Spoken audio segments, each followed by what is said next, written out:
Espero que seas muy bienvenido, iglesia. Vamos a estar adorando a nuestro Dios. Bienvenido a este culto y que vamos a entregarle toda nuestra vida a Dios. Amén.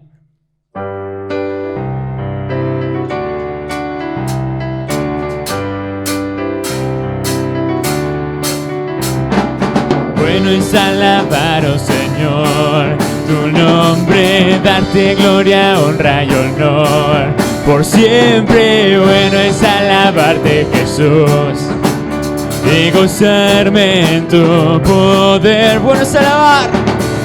Bueno es alabar, oh Señor, tu nombre, darte gloria, honra y honor. Por siempre bueno es alabarte, Jesús, y gozarme en tu poder, porque grande eres tú, grandes son tus obras, porque grande eres tú, grande es tu amor, grande es tu gloria, porque grande eres tú. Grandes son tus obras, porque grande eres tú, grande es tu amor, grande es tu gloria. Bueno es alabar, oh Señor, tu nombre, darte gloria, honra y honor. Por siempre bueno es alabarte, Jesús, y gozarme en tu poder, porque grande eres tú, grandes son tus obras, porque grande eres tú, grande es tu amor, grande es tu gloria, porque grande eres tú. Grandes son tus obras, porque grande eres tú, grande es tu amor, grande es tu gloria, porque grande eres tú. Grandes son tus obras, porque grande eres tú, grande es tu amor, grande es tu gloria. Bueno es alabarte, Señor. Gloria a Dios. Solamente a Él alabamos y que nuestro corazón tenga un anhelo completo por Él. Que siempre quiera buscarlo más que todas las cosas. Atráeme a ti,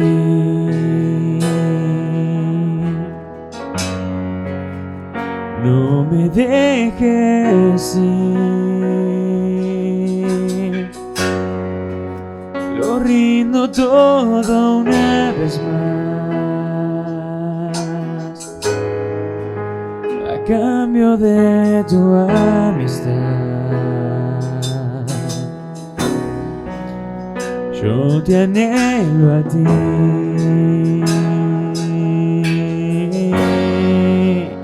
solamente a ti, pues nadie más en tu lugar me abrazará con tanto amor.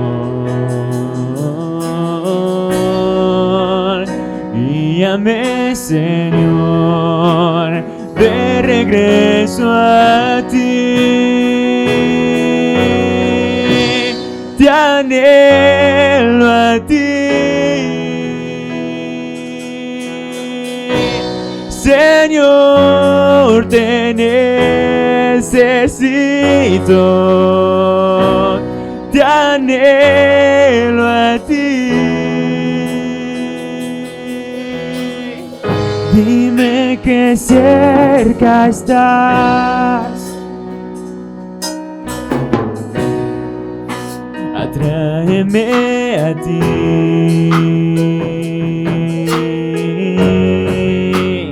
no me dejes ir, lo rindo todo una vez más, cambio de tu amistad, yo te anhelo a ti. Solamente a ti, pues nadie más en tu lugar me abrazará con tanto amor. Guíame, Señor, de regreso a ti.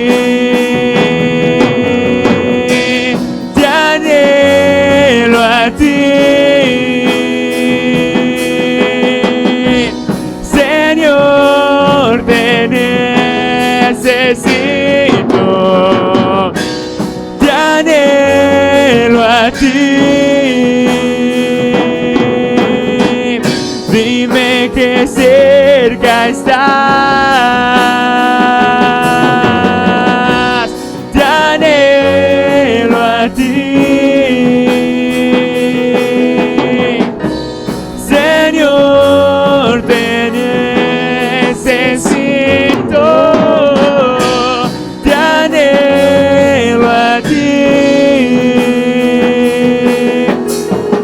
Dime que cerca estás,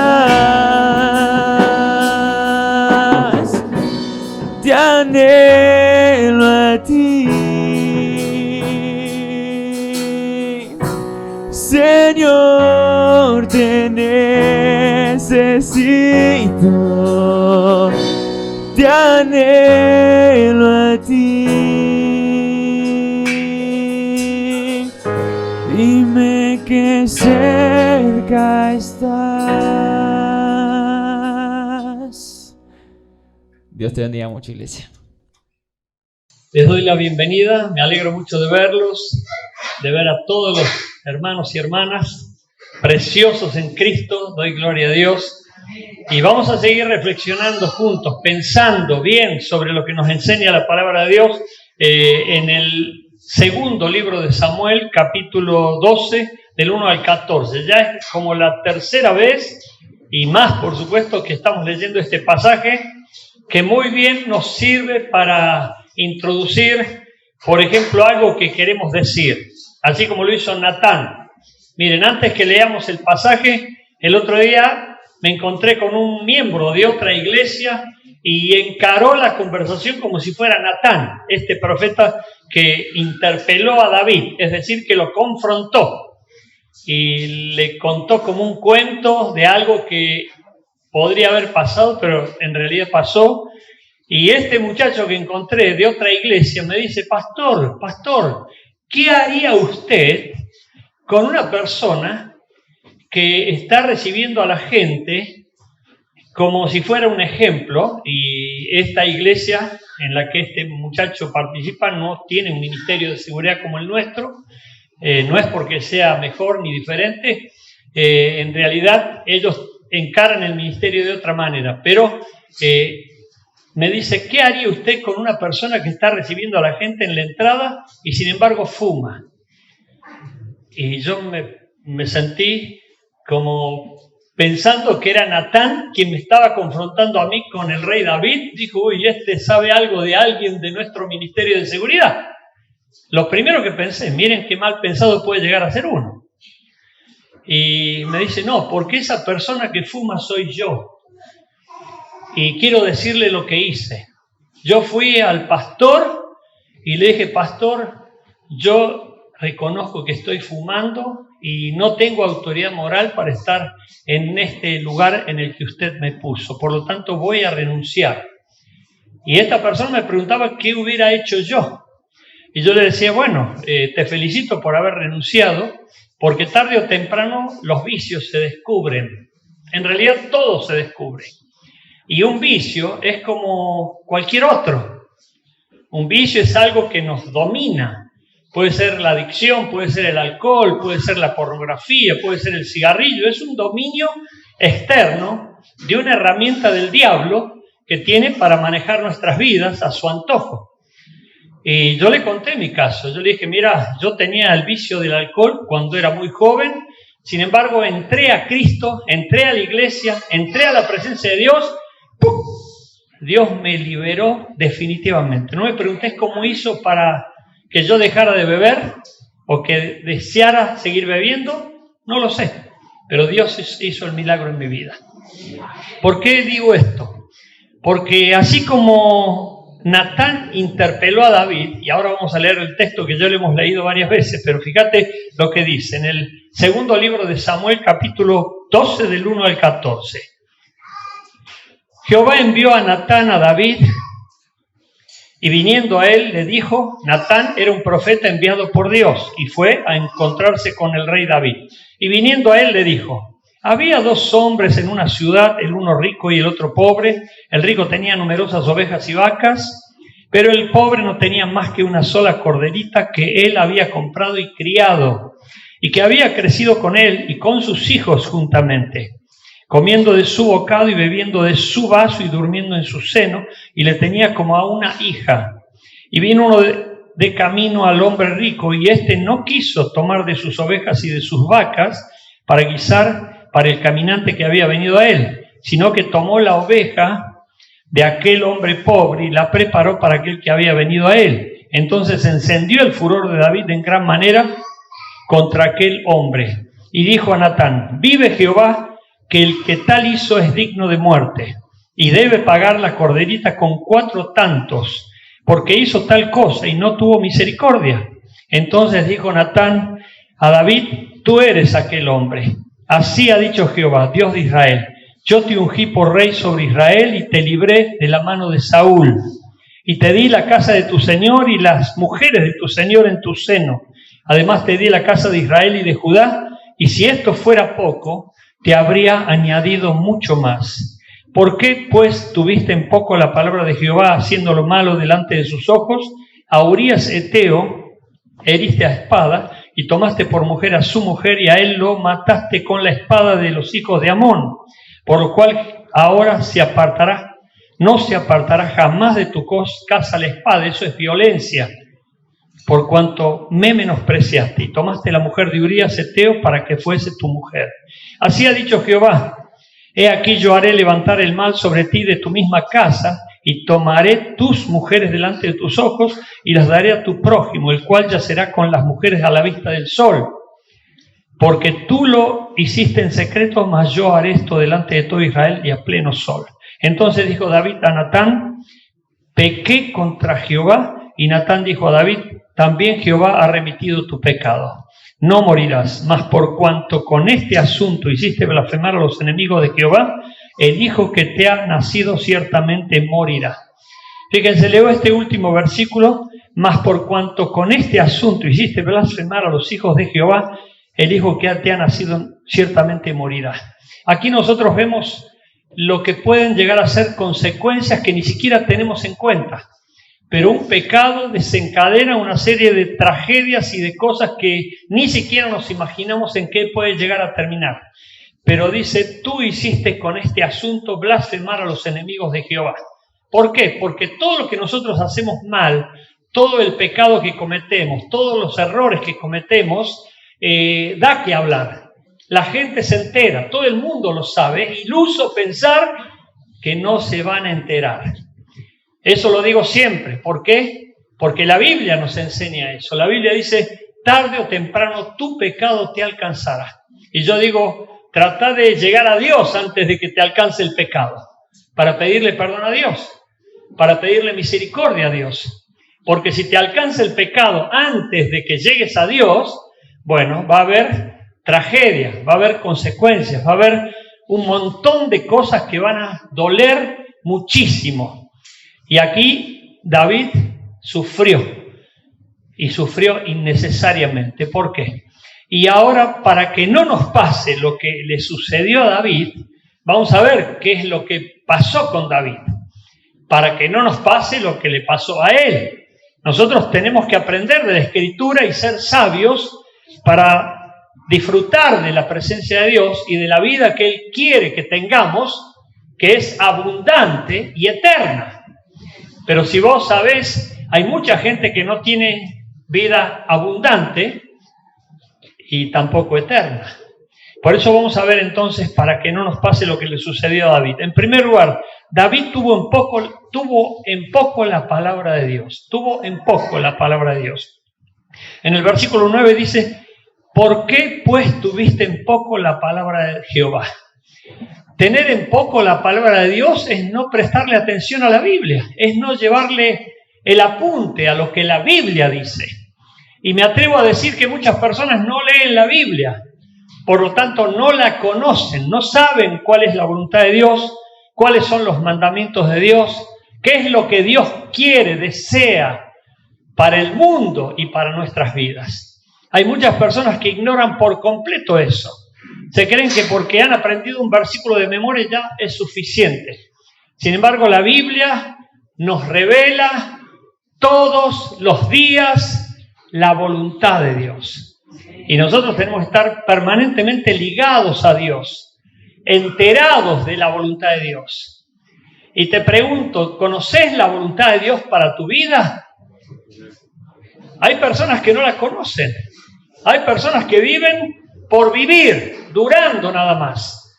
Pero lo más lindo es que vos sepas que estás en el centro de la voluntad de Dios. ¿Por qué? Porque Dios te bendice, Dios te beneficia, Dios te añade lo que ha preparado para vos, para mí, para nosotros, desde antes de que el mundo fuera mundo. Pero hay personas como David, en este caso, como David, que sabía la ley de Dios, la estudiaba, la leía, pero parece que se olvidó. Se dejó llevar por sus pasiones, se dejó llevar por sus emociones, se dejó llevar por sus conveniencias y dejó de lado la palabra de Dios. Y quiero decirte que la palabra de Dios se cumple. Tiene promesas, tiene mandamientos, tiene bendiciones, tiene profecías y todo va cumpliéndose inevitablemente. Y qué lindo es que vos sepas qué es lo que se va a cumplir de parte de Dios para el mundo y para tu vida. Por eso David tuvo en poco la palabra de Dios. Dijo, no me importa. En el sentido de que la aprendió, se la olvidó y la tapó. Y nosotros tenemos que ser guiados por la palabra de Dios. Miren, es tan lindo, hermoso poder tener palabra de Dios fresca. Por ejemplo, el otro día estaba hablando con una persona y surgió un tema y a mí me vino la palabra de Dios justo y le cité el texto bíblico. ¿Y de dónde supe ese texto bíblico? Lo tenía ya conocido, ya lo había aprendido. Yo había leído la Biblia y sabía lo que la Biblia dice al respecto y me vino oportunamente ese texto. Y así también te va a venir la palabra de Dios a vos cuando te encuentres viviendo día tras día. ¿Qué dice la palabra de Dios acerca de tu problema? ¿Qué dice la Biblia acerca de tu crisis? ¿O pensás que vas a vivir las crisis, las tragedias, los problemas como que Dios no tuvo en cuenta qué aconsejarnos, cómo guiarnos y qué clave darnos para que salgamos de esos conflictos y vivamos vidas victoriosas? Por eso, si no sabes la palabra de Dios, vas a seguir en conflicto, vas a seguir en tragedia, vas a seguir en pruebas, pero vos tenés que empezar a tomar en serio la palabra de Dios. Quiero saber qué es lo que Dios determinó para mi vida, para que yo empiece a vivir una vida bendita, victoriosa, feliz, dichosa y de poder. Amén. David no tuvo en poco la palabra de Dios y eso fue lo que le trajo tragedias. David hizo lo malo ante los ojos de Dios.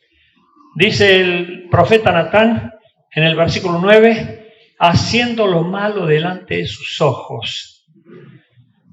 Vos podés hacer algo malo porque te equivocaste, pero si seguís haciendo lo malo es porque ya has tomado una decisión de hacer lo malo. Y eso se convierte en un hábito. Y ese hábito se convierte en una costumbre. Y esa costumbre te lleva por un camino de perdición. Y hay personas que ya se han acostumbrado a vivir en perdición. Hay personas que se han acostumbrado a vivir mal, porque hacen lo malo delante de Dios.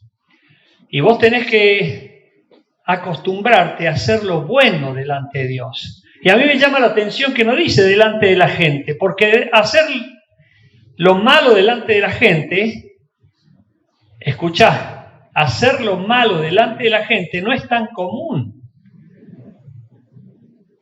Porque es cuando te descubren que dicen hiciste algo malo. Pero acá dice, hizo lo malo ante los ojos de Dios. Esto es gravísimo. ¿Por qué? Porque Dios nos ve en todo lugar. Es imposible escapar a los ojos de Dios. Siempre estamos ante los ojos de Dios. Por lo tanto, David se descuidó. Directamente hizo lo malo. No le importaba. Él ya estaba cebado con lo malo. ¿Y saben cuál fue lo malo aquí, no es cierto? Empezó a ser atraído por lo que veía. Gustó de Betsabé, la siguió viendo y él siguió haciendo lo malo. Y comenzó a tener lujuria, comenzó a tener codicia en su corazón por esa mujer bella a la cual estaba viendo. Y eso lo estaba condenando delante de los ojos de Dios. Ya vamos a ver un poco mejor eso porque está específicamente el texto cuando el pecado es señalado con nombre y apellido. Pero hay personas que se acostumbran a hacer lo malo, se ceban a hacer lo malo. Y yo les enseño muchas veces que es como un hábito. Si vos tenés el hábito de la queja, ese hábito va a crecer, por lo tanto te vas a volver viejo y quejoso. Si tenés el hábito del grito, ese hábito va a crecer. Por lo tanto, te vas a volver viejo y gritón. Porque a medida que pasa el tiempo, el hábito se endurece, crece y va creciendo. Por eso nosotros tenemos que descubrir las cosas malas y cortarlas de raíz inmediatamente. Y decir, uy, esto está mal. Y ¿sabes una cosa? El Espíritu Santo nos redarguye de pecado. ¿Cuántos sabían eso? El Espíritu Santo dice que nos acusa cuando estamos en pecado. Pero cuando estamos habituados a hacer lo malo, el Espíritu se cansó. Nos dijo un montón de veces, está mal lo que estás haciendo. Y ni siquiera nos preguntamos, ¿por qué está mal? Y porque te trae sufrimiento, te trae dolor, te trae angustia, te trae tristeza, te trae un montón de consecuencias feas. Y el problema es que se está acostumbrando la persona. Y el Espíritu Santo se cansó de decir, está mal lo que estás haciendo. Y como la persona se acostumbró a hacer lo malo, el Espíritu Santo quedó triste en un rinconcito, como diciendo, no me prestan atención, no me llevan el apunte. Y la persona empieza a condenarse por camino de perdición. Y por eso termina cada vez peor, cada vez peor. Por eso nosotros tenemos que descubrir lo malo, inmediatamente cambiar, aceptar el consejo, aceptar la recomendación de la palabra de Dios y darnos cuenta que estamos equivocados para pedir perdón, para reconocer nuestras faltas y en primer lugar para pedirle perdón a Dios. Amén. Para que empiece Dios a traer refrigerio a nuestra vida y gozo y paz. Amén. David utilizó la fuerza bruta para vencer. Dice en el versículo 9, a Urías Eteo heriste a espada. Bueno, aquí vemos otra cuestión también. No solamente que usó la violencia para prevalecer, sino que usó de poder, porque él era el rey. Abusó de poder, mejor dicho. Y hay personas que se han acostumbrado a la violencia. Son violentos. Y están acostumbrados a la violencia, a los golpes, a los gritos, a las peleas. Y hablo de gente en general, no solamente hombres, sino mujeres también, violentos. David era violento porque era guerrero. Él había peleado muchas batallas, mató al gigante Goliat y tenía el hábito de la violencia. Y aquí está usando ese hábito para matar. Y yo quiero decirte que ese hábito también crece. Por ejemplo, cuando veo a los jovencitos, y esto es para que tengas en cuenta, cuando veo a los jovencitos, adolescentes o jóvenes que empiezan a jugar de brazos, de manos y se pegan como jugando, siempre les advierto, hoy es así, pero mañana es así. Y porque el hábito crece. Si vos tenés un novio violento, ese hábito va a crecer y cada vez va a ser peor. O sea que tenés cuidado. Algunos se han casado con personas violentas y hoy están muertas de miedo porque ya la violencia se ha cebado, es decir, ya es un hábito y eso ya se acostumbró y el miedo hace que las personas tengan terror de poder expresarse. Y aquí, fíjense lo que dice Éxodo capítulo 20, versículo 13. Dice, no matarás. Es un mandamiento y David mató, porque mandó a matar a Urías Eteo, aprovechándose de su poder, gestó toda una trama para que Urías Eteo quedara muerto en el campo de batalla. Pero los violentos puede ser que hasta terminen matando. Una vez visité en la cárcel a una persona, visité a muchas personas, yo hice un trabajo de visitación en las cárceles por 2 años en Córdoba y allí un hombre me decía, fue un segundo nada más, fue un segundo, pero se murió. Había empujado violentamente a una persona y esta persona se golpeó la cabeza y quedó ahí. La siguiente cosa que hizo David, David menospreció a Dios. Dice en el versículo 10, por cuanto me menospreciaste. David menospreció a Dios. Y te pregunto, ¿lo menospreciás vos? Bueno, si estás acá yo quiero creer que no. Pero mucha gente lo menosprecia a Dios. Mucha gente no lo toma en cuenta a Dios. No lo reconoce a Dios. No vive pendiente de Dios como que está en todo lugar y que tiene todo el poder para hacer milagros. Es como que no lo tiene en cuenta de esa manera. Como que es un Dios como cualquier otro Dios. Y piensa que las cosas de Dios son como cualquier otras cosas. Y quiero decirte que el estar en la iglesia, el leer la Biblia, el invocar a Dios, el creador de todas las cosas, supremo Señor y absoluto, soberano de toda existencia, no es cualquier cosa. Por eso cuando vos reconoces a Dios, tenés que darle gloria, darle honra, alabarlo, adorarlo y celebrar su gloriosa, excelsa, majestuosa, sublime presencia. Pero si vos pensás que es un Dios cualún, que es uno del montón, como te dicen en la India cuando dicen, vos, ¿qué Dios tenés? Y yo tengo el Dios del ratón, el Dios del mono. Bueno, ponete en la cola, porque hay una cola de un montón de gente que representa diferentes deidades, pero nosotros representamos al Dios soberano, creador absoluto de toda la historia y el hacedor de maravillas. Por eso no podemos estar pensando que es un Dios, no podemos menospreciarlo. Fíjate que no nos va a alcanzar la eternidad para conocer este Dios infinito y tan grande.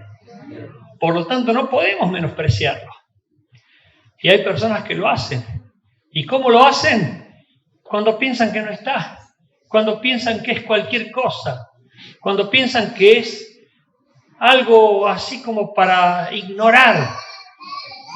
Sin embargo, los que adoran a Dios y lo adoran en espíritu y en verdad, disfrutan de sus bendiciones, de su paz, de su gozo, de su presencia. David menospreció a Dios.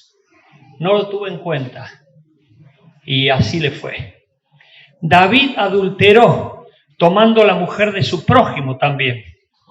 Y esto fue otra de las cosas gravísimas que hizo. Mira lo que dice el versículo 10. Y tomaste la mujer de Urías Eteo para que fuese tu mujer. ¿Sabes lo que hizo David? Hizo matar al esposo, se quedó con la esposa. Es decir, que había ya tenido relaciones adúlteras con Betsabé, engañando a Urías Eteo que estaba con vida, y por supuesto eso le valía la muerte. ¿Por qué? Mira lo que dice Éxodo 20:14. Es el mandamiento. En Éxodo capítulo 20 están todos los mandamientos de Dios. Toma nota, por favor. Y dice el mandamiento: no cometerás adulterio. El cometer adulterio es tener relaciones sexuales con una persona que no es tu esposa o que no es tu esposo. En el Levítico capítulo 20, versículo 10 dice: Levítico es la reafirmación de la ley de Dios, recordá, y es la legislación sacerdotal. Dice: si un hombre comete adulterio con la mujer de otro hombre, que cometa adulterio con la mujer de su prójimo, el adúltero y la adúltera ciertamente han de morir.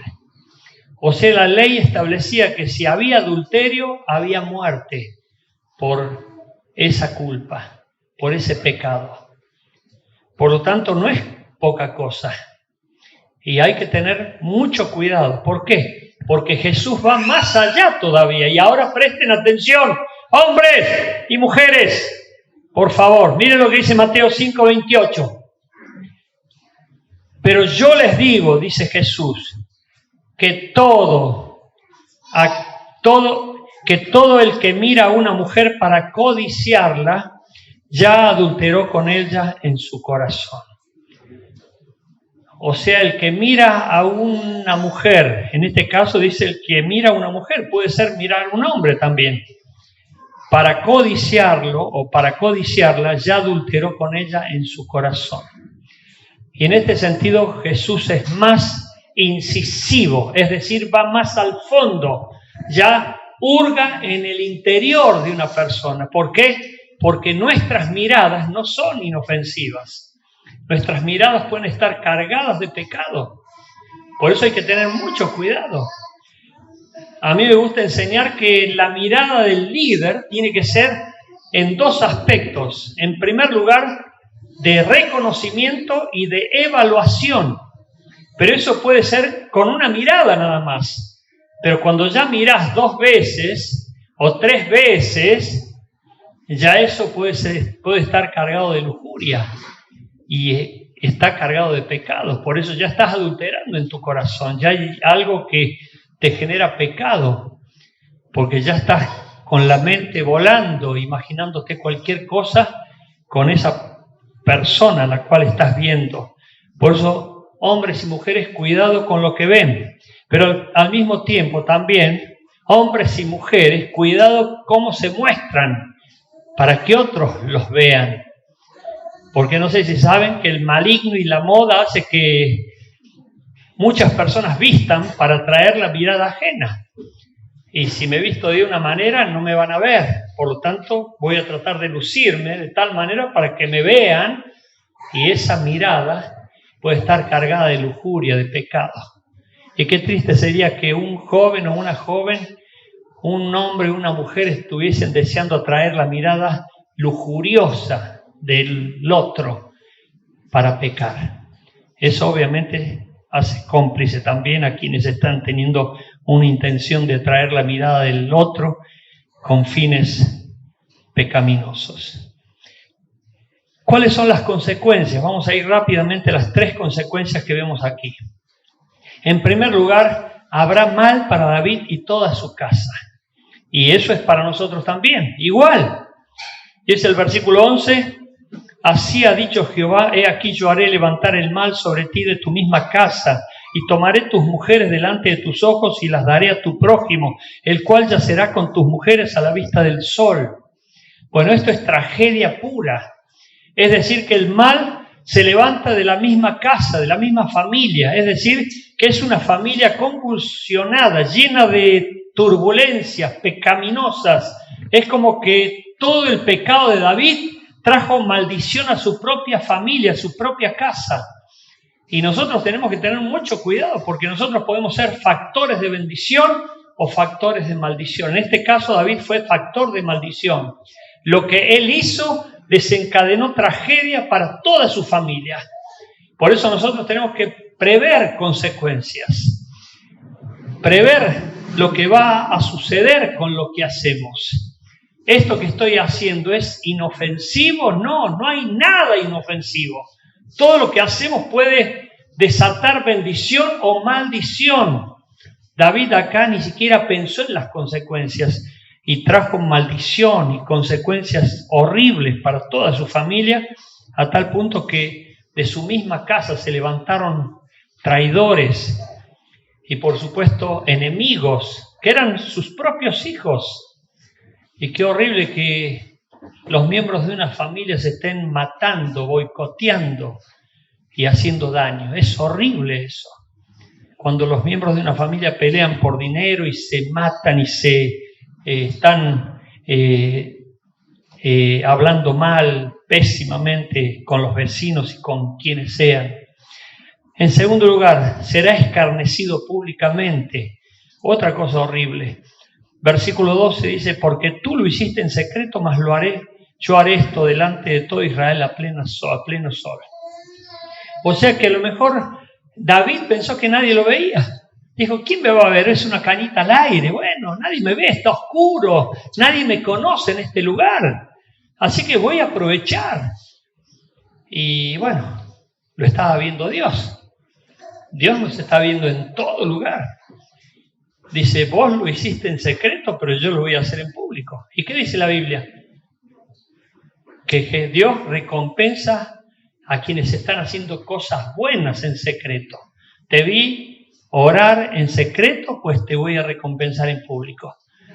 Te vi hacer el bien en secreto, pues te voy a recompensar en público. Pero también cuando hacemos cosas malas en secreto, tarde o temprano sale a la luz. Yo estaba en Miami, en el aeropuerto de Miami, y estaba ahí viendo unas revistas y me aparece de atrás un pastor amigo mío de Córdoba. Me dice, ¿cómo andás jugando en Miami? Y digo, uy, nos sentamos, nos pusimos al día, hace años que no nos veíamos. Pero pensamos que nadie nos conoce. Sí, hay mucha gente que nos conoce. Me acuerdo de una parejita que se iba a Moreno a encontrarse cuando no quería que nadie supiera acá de que estaban queriendo ser novios. Y como dice la Biblia, un pajarito me lo contó. Eso está en el libro de Eclesiastés. No digas nada mal del rey, porque aún las aves del cielo se lo harán saber. Vinieron a mí y me dijeron, pastor, ¿saben a quién vi en Moreno? Fulano y Mengano. Oh, bueno, se fue el secreto, se acabó el secreto. Yo se lo conté a la hinchada de Boca. No, ¿cómo van a pensar eso de mí? Pero todo se sabe. Por eso tengamos prudencia, tengamos cuidado. Y el escarnio es público, siempre. Y el escarnio simboliza vergüenza, oprobio, vergüenza, algo que te va a doler públicamente. Es imposible evitarlo. Otra consecuencia, sufrirá dolores inimaginables. En el versículo 14 dice, mas por cuanto con este asunto hiciste blasfemar a los enemigos de Jehová, el hijo que te ha nacido ciertamente morirá. Qué dolor tan intenso perder la vida de un hijo, pero también son los dolores inimaginables que se pueden llegar a sentir por haber pecado, por haber hecho mal, por haber transgredido la ley de Dios y no arrepentirse y no pedir perdón antes que el pecado te alcance. Cierra tus ojos para orar, vamos a orar. Invito a los de música que vengan. Oramos, por favor. Señor, cubre a este pueblo, bendice a este pueblo, ayúdales y guárdales y llénales de tu presencia. Glorifícate en cada uno en particular.